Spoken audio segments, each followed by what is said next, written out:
sendirian. Assalamualaikum warahmatullahi wabarakatuh.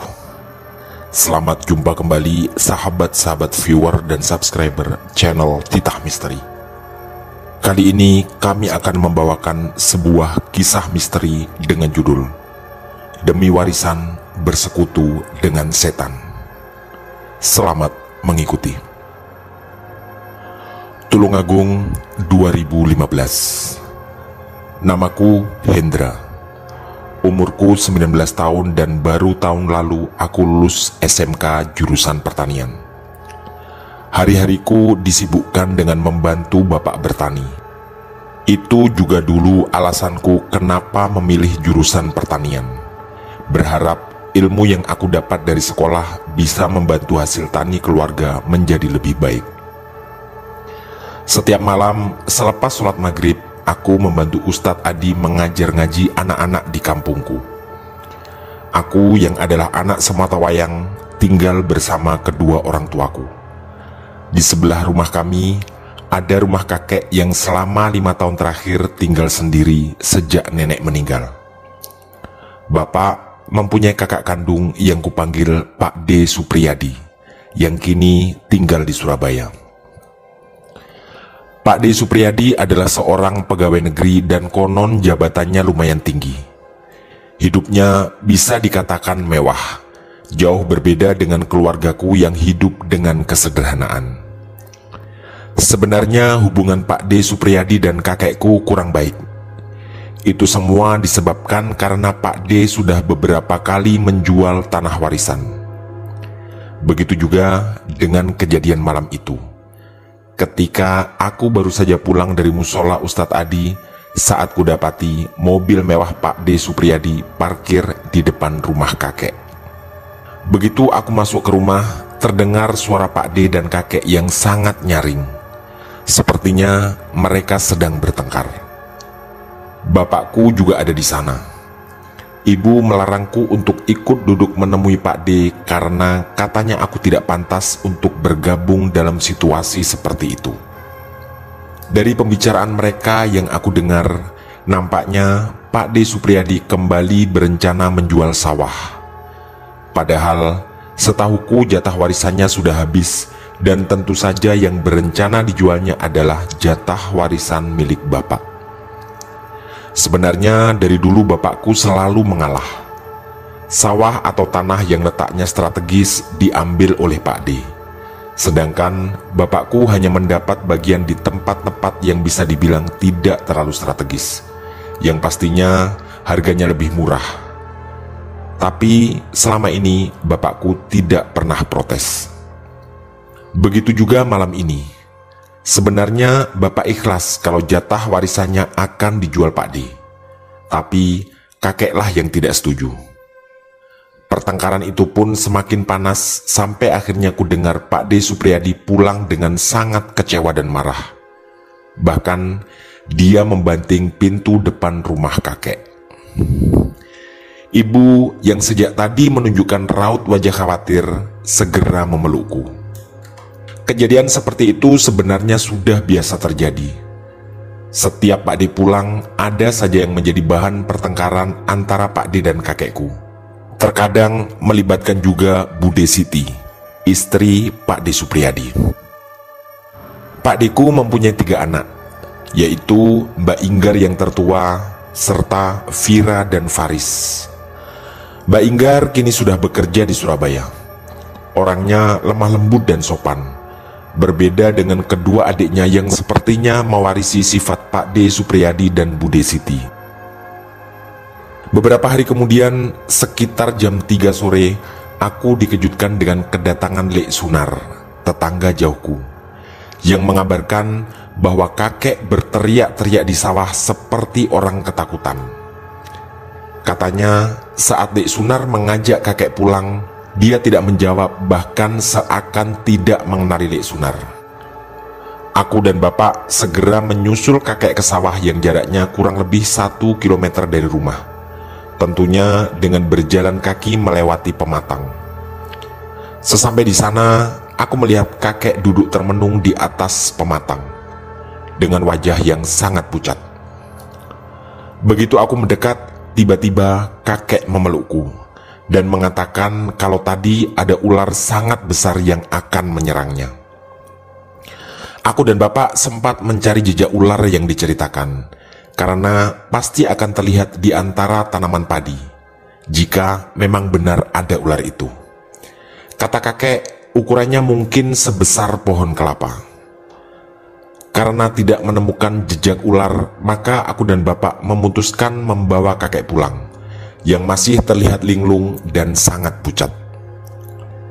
Sesampainya di rumah, ibu segera memberi teh hangat dan membaringkan kakekku di tempat tidur. Setelah kurasa kakek mulai membaik, aku pun bersiap ke musola untuk menjalankan tugas rutinku, yaitu membantu Ustadz Adi mengajar anak-anak mengaji. Sepulang dari musola, tampak Pak Dimas, mantri kesehatan di desaku, baru keluar dari rumah kakek. Mungkin karena tadi bapak memanggilnya untuk memeriksa. Bapak hanya kelelahan dan butuh istirahat, serta menenangkan pikiran. Besok bapak jangan boleh ke sawah dulu ya, ucap Pak Dimas ke bapakku sebelum meninggalkan rumah kakek. Waktu menunjukkan jam 10 malam saat aku mulai membaringkan badan di kasur. Malam ini aku tidur sendiri di rumah karena bapak dan ibuku tentu menjaga kakek di rumahnya. Aku merasa baru terlelap saat tiba-tiba ibu membangunkanku. Hen, bangun Hendra. Kakek Hen, kakek, ucap ibuku dengan sangat panik. Aku pun segera berlari mengikuti langkah ibu menuju kamar kakek. Tampak beliau berada di pangkuan bapak, dengan mata melotot tajam dan mulutnya seperti berbisik, "Ular, ular." Hanya itu kata yang selalu diucapkan berulang-ulang. Aku segera memegang dahi kakek, terasa sangat panas sekali. Dan tiba-tiba kakek muntah. Yang membuat kami ngeri adalah muntahan itu seperti rambut dan lumpur, sangat banyak, menggumpal, dan berbau begitu busuk. Bapak segera menyuruhku untuk memanggil Ustadz Adi, dan aku pun segera berlari ke rumahnya. Untungnya Ustadz Adi belum tidur. Segera aku ceritakan apa yang terjadi pada kakekku. Tanpa membuang waktu, aku dan Ustadz Adi lalu berlari ke rumah kakek. Sesampai di sana, aku mendengar suara tangisan bapak dan ibuku. Ternyata kami sudah terlambat. Kakek telah meninggal dunia. Rasanya sungguh sulit dipercaya, karena tadi siang sebelum berangkat ke sawah, kakek terlihat baik-baik saja. Bahkan sempat mencari beberapa ikat rumput untuk makanan sapi. Ajal seseorang ternyata benar-benar adalah sebuah misteri ilahi. Kepergian kakek yang mendadak tentunya membuat keluarga kami sangat terpukul. Bapak tampak menelpon Pak D. Supriyadi memberi kabar duka itu. Terdengar jelas suara tangis mengiringi setiap kata yang diucapkan. Paginya, para tetangga dan warga sekitar sudah memenuhi rumahku. Bisik-bisik yang terdengar dan lalu menyebar adalah kondisi jenazah kakek yang tampak tidak wajar. Seluruh tubuhnya membiru dan ada warna hitam seperti gosong di beberapa bagian. Bahkan selentingan ku dengar bahwa ada kemungkinan kakek meninggal karena santet. Tentu saja bapak tak menghiraukan omongan-omongan seperti itu. Seingatku, bapak memang bukan orang yang mudah berburuk sangka pada siapapun. Sampai jam 9 pagi, Pak D. Supriyadi tak kunjung datang.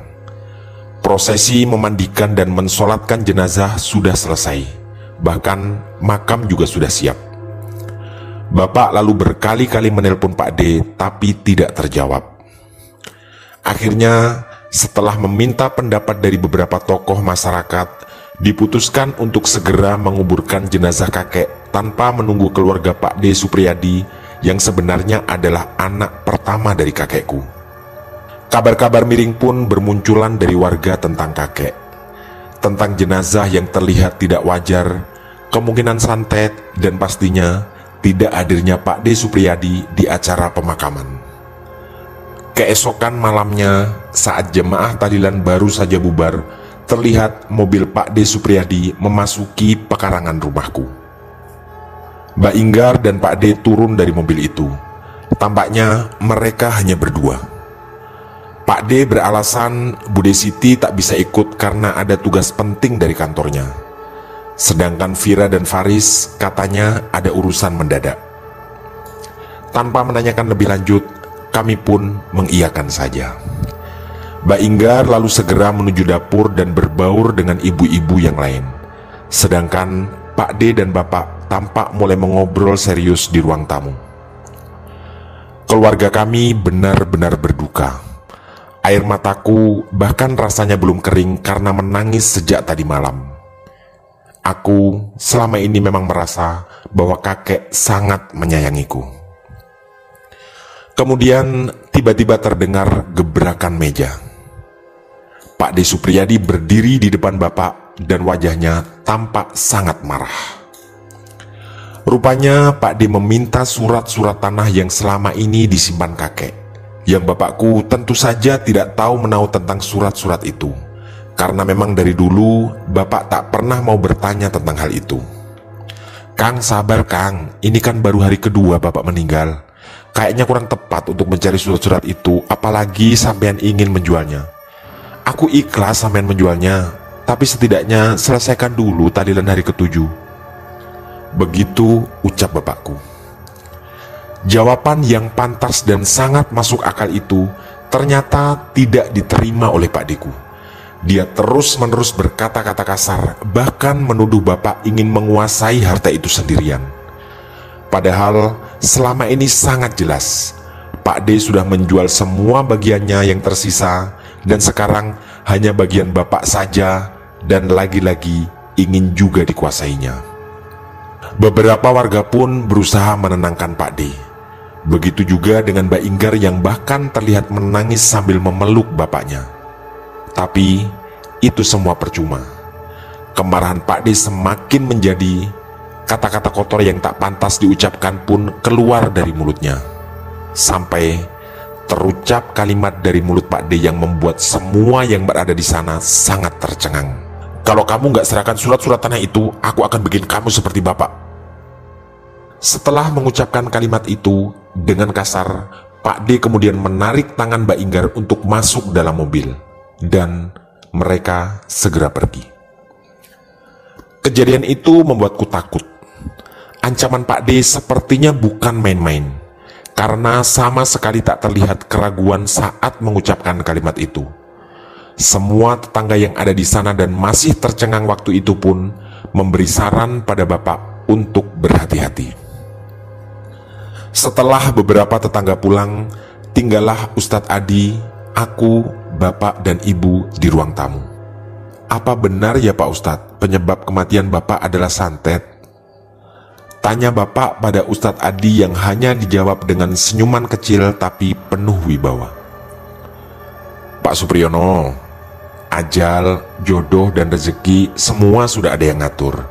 Kita sebagai manusia harus percaya hal itu. Tidak ada satupun kekuatan yang mampu menandingi kekuatan Allah. Bapak sabar ya, ini semua cobaan. Semoga almarhum diampuni segala kesalahan dan diterima semua amalnya.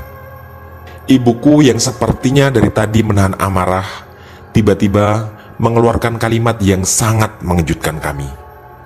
Pak Ustadz, kalau memang ini santet, minta tolong aja dikembalikan pada pengirimnya. Yang lagi-lagi dijawab Ustadz Adi dengan senyuman dan kalimat-kalimat yang menenangkan kami. Pagi itu, di hari keempat meninggalnya kakek, Bapak mengajakku ke sawah untuk melihat kondisi tanaman, dengan berbekal nasi bungkus dari rumah. Kami berdua lalu mencangkul beberapa bagian di pematang yang dirasa mengganggu perkembangan padi. Sekitar pukul 8 pagi, aku merasa lapar, dan Bapak menyuruhku untuk makan terlebih dahulu, sedangkan beliau akan melanjutkan mencangkul. Ketika baru beberapa suap, tiba-tiba aku mendengar teriakan Bapak. "Hen, ada ular besar, Hen!" Aku segera menghampirinya dengan membawa parang menuju ke sana. Benar-benar aneh, karena yang dikatakan bapak ular besar itu hanyalah pelepah pisang yang hanyut di saluran irigasi. "Itu pelepah pisang, Pak," ucapku sambil berusaha menenangkan beliau. Tapi bapak terus menggeleng sambil mengulangi kalimat yang sama, bahwa itu adalah ular besar. Wajah bapak kulihat sangat pucat dan ketakutan. Karena aku ingat kejadian yang menimpa kakek, aku segera mengajak beliau pulang.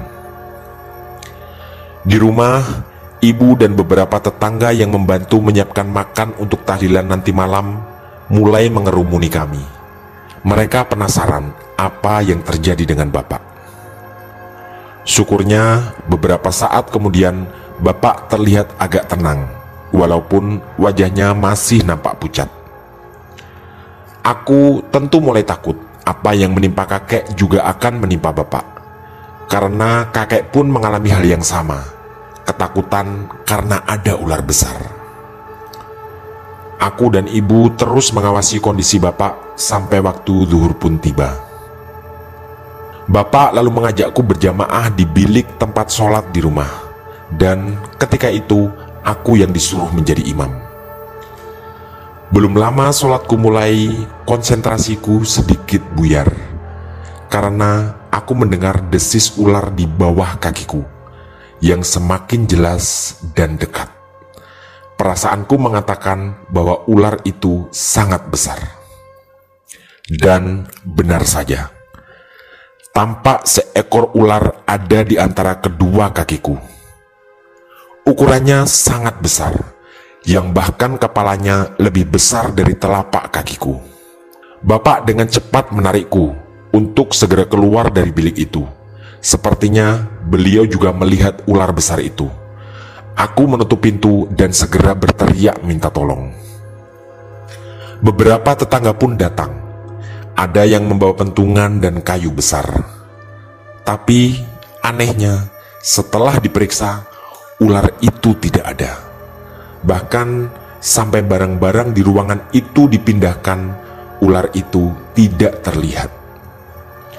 Kemudian Lek Sunar datang menghampiri aku dan bapak. "Sebaiknya kalian mencari orang pintar, sepertinya ada yang gak beres di rumah ini," ucapnya. Beberapa saat kemudian para tetangga mulai pergi. Aku, ibu dan bapak berbincang di ruang tamu. Rasanya ucapan Lek Sunar ada benarnya. Bapak berencana nanti sehabis tahlilan akan minta bantuan Ustadz Adi untuk semacam memagari rumah ini agar tak ada lagi gangguan-gangguan serupa. Karena kami yakin ular besar tadi bukanlah ular biasa dan mungkin dikirim oleh seseorang. Tiba-tiba bapak oleng dan rubuh ketika berusaha bangkit dari duduknya. Aku dan ibu tak sempat menangkapnya. Bapakku pingsan dan jatuh ke lantai. Aku segera membawa bapak ke kamar dan kemudian berlari ke rumah Ustadz Adi untuk memberitahukan kondisi bapak. Ternyata Ustadz Adi sedang tidak ada di rumah. Aku hanya menitipkan pesan pada istrinya kalau nanti Ustadz Adi datang minta tolong segera ke rumah, karena kondisi bapak sangat mengkhawatirkan. Aku pun segera kembali ke rumah. Di kamar tampak ibu sedang mengompres kepala bapak karena suhunya panas sekali. Sayang di rumah kami tidak ada termometer, sehingga kami tidak tahu persis berapa angkanya. Yang jelas panasnya sangat tidak wajar. Dalam kondisi tidak sadar, bapak beberapa kali mengigau dengan menyebut, "Ular, ular," persis seperti yang pernah dialami kakek. Aku semakin takut sesuatu yang buruk juga akan menimpa bapak. Tiba-tiba bapakku muntah, dan yang dimuntahkan juga sama seperti kakek, seperti gulungan rambut hitam bercampur lumpur dengan bau yang sangat busuk, bahkan jauh lebih banyak. Ember cat 5 kilo dengan cepat penuh dengan muntahan bapak.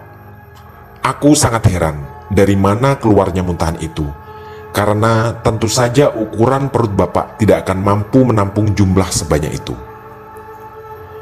Waktu terus berjalan, aku dan ibu sangat panik, dan menjelang maghrib, Ustadz Adi datang ke rumah. Setelah memeriksa keadaan bapak, beliau menyuruhku untuk mengaji beberapa surat Al-Quran di depan bapak. Kami berdua pun bersama-sama mengaji sampai waktu maghrib tiba. Aku dan Ustadz Adi lalu berjamaah bersama di kamar bapak, dan tentu saja Ustadz Adi yang menjadi imam. Lalu, ketika belum terlalu lama kami melaksanakan sholat, terdengar suara desisan ular. Konsentrasiku benar-benar buyar. Aku berusaha tak bergeming saat aku merasa ada yang berjalan di antara kedua kakiku. Namun, ketakutanku benar-benar tak mampu kukendalikan setelah aku menoleh ke bawah. Tampak seekor ular yang sangat besar, yang bahkan jauh lebih besar dari yang aku lihat siang tadi ketika sholat zuhur. Ular itu kemudian berjalan semakin ke depan dan melilit kaki Ustadz Adi. Ustadz Adi ku dengar semakin menyaringkan bacaannya. Namun ular itu terus merayap ke atas dan melilit badan beliau. Mungkin keimananlah yang membedakan kami berdua, karena aku sejak tadi sudah menghentikan sholatku karena ketakutan. Tetapi Ustadz Adi tetap melanjutkan sholatnya walaupun ular itu semakin melilit seluruh tubuhnya. Gerakan sholat Ustadz Adi terlihat sangat terganggu, namun dengan susah payah beliau melanjutkannya. Dan setelah salam, dengan ajaib ular itu menghilang. Setelah membaca beberapa zikir pendek, Ustadz Adi membalikkan badannya ke arahku. Apa yang kamu lihat tadi itu hanya ilusi dari jin yang akan menggoyahkan keimanan kita. Kalau iman kuat, insya Allah pasti akan datang pertolongan Allah. Begitu ucap beliau setelah melihatku dalam kondisi sangat ketakutan. Aku sangat malu dan gemetar, karena dalam hati menyadari betapa aku sebenarnya sangat lemah dalam keimanan. Sekarang kamu keluar temui tetangga yang akan melaksanakan tahlilan. Aku akan tetap di sini menjaga bapakmu. Nanti setelah tahlilan bubar, kamu minta beberapa tetangga untuk tetap tinggal dan minta tolong ngaji bersama di sini. Aku pun mengangguk mendengar perintah dari Ustadz Adi. Setelah tahlilan, ada 3 tetanggaku yang kuminta untuk tetap tinggal. Ustadz Adi lalu meminta kami membawa bapak untuk direbahkan di ruang tamu, dalam kondisi yang belum sadar. Di dekatku, kulihat ibu tak henti-hentinya meneteskan air mata. Wajah ibu terlihat pucat dan penuh kekhawatiran. Kemudian kami bersama-sama membaca beberapa surat sesuai permintaan Ustadz Adi. Tadi beliau berpesan, apapun yang kami lihat dan dengar, jangan sampai membuat kami berhenti membaca, apalagi sampai meninggalkan tempat ini. Kira-kira hampir separuh surat Al-Baqarah aku baca, ketika terdengar suara wanita yang sangat mengerikan, yang entah dari mana asalnya. Suara itu lalu terdengar semakin kuat dan seakan mengelilingi ruang tamu. Kemudian terdengar ketukan di pintu depan, di jendela samping, dan di atas plafon. Ketukan-ketukan itu semakin nyaring yang lalu diikuti tangis dan teriakan. Nyaliku semakin menciut, tapi aku masih ingat kata-kata Ustadz Adi kalau ini hanya tipu daya jin dan setan, dan lagi ada beberapa orang yang menemaniku. Kami semua tetap melanjutkan bacaan, termasuk aku yang berusaha fokus dalam ketakutan dan suasana mencekam. Tiba-tiba, ada sesuatu yang jatuh dari atas plafon dan dengan cepat muncullah sosok yang bersuara sangat nyaring. Kami semua melihat sosok itu, putih dan berkuncung. Itu adalah pocong. Dia lalu melompat-lompat kecil mengelilingi kami. Ustadz Adi semakin mempernyaring bacaannya, dan ketika pocong itu mendekati beliau, dengan spontan Ustadz Adi mengibaskan tasbihnya. Lalu Seketika pocong itu pun berubah menjadi asap dan menghilang seperti tertiup angin. Namun, ternyata pocong itu hanyalah sebuah permulaan. Beberapa sosok kemudian menampakkan diri. Tepat di sebelah kiriku, tampak anak kecil dengan wajah putih pucat dan mulut merah dengan tetesan darah. Tangannya mengarah ke depan seperti akan mencekikku. Di depan Lek Sunar terlihat ada sesosok nenek tua bungkuk yang memegang tongkat.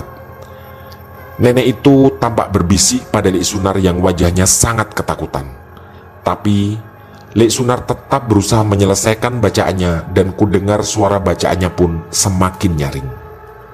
Begitu juga di depan Pak Agus dan Mas Wawan. Ada sosok hitam berbulu lebat dengan mata merah dan bertaring. Meraung-raung seakan akan memakan mereka berdua. Kami berusaha berkonsentrasi pada bacaan, meskipun aku bisa merasakan semuanya ketakutan, kecuali Ustadz Adi yang terlihat tetap sangat tenang. Kemudian terdengar pintu depan digedor sangat keras, disertai suara tangisan yang sangat mengerikan. Suara tangisan seorang wanita. Ustadz Adi lalu segera beranjak dan mendekati pintu. Sepertinya dia berkomunikasi dengan makhluk yang ada di balik pintu. Entah itu makhluk apa dan entah pula apa yang dibicarakan. Beberapa menit kemudian Ustadz Adi kembali ke tempatnya, lalu diikuti hilangnya makhluk-makhluk yang tadi ada di sekitar kami, bersama suara seperti tiupan angin yang melesat. Dengan penuh wibawa, Ustadz Adi kemudian terlihat tersenyum seraya berkata bahwa sihir yang menguasai tubuh Bapak sudah pergi.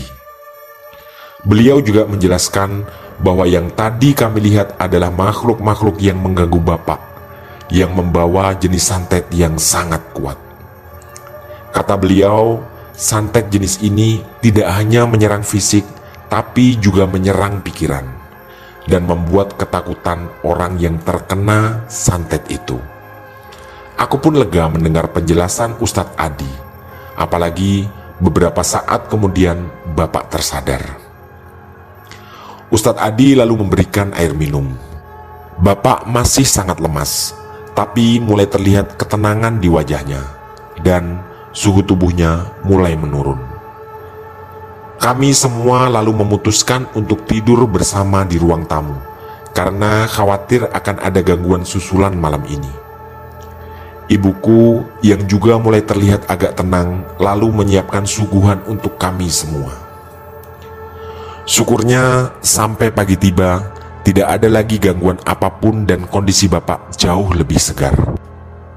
Ketika aku menyuguhkan kopi di depan Bapak, tiba-tiba terdengar suara dering HP beliau. Aku yang mengangkatnya lalu mendengar suara Mbak Inggar yang menelpon sambil menangis. Katanya Pak D. Supriyadi berteriak-teriak ketakutan, berkali-kali menyebut kata ular, ular, lalu muntah-muntah dan mengeluarkan gumpalan seperti rambut dan lumpur. Aku yang masih terkejut dengan kabar itu benar-benar tidak mampu memahami apakah semua kejadian aneh ini saling berhubungan. Tamat. Demikian kisah misteri dari kami demi warisan bersekutu dengan setan. Semoga kisah ini cukup menghibur dan menemani sahabat-sahabat semua.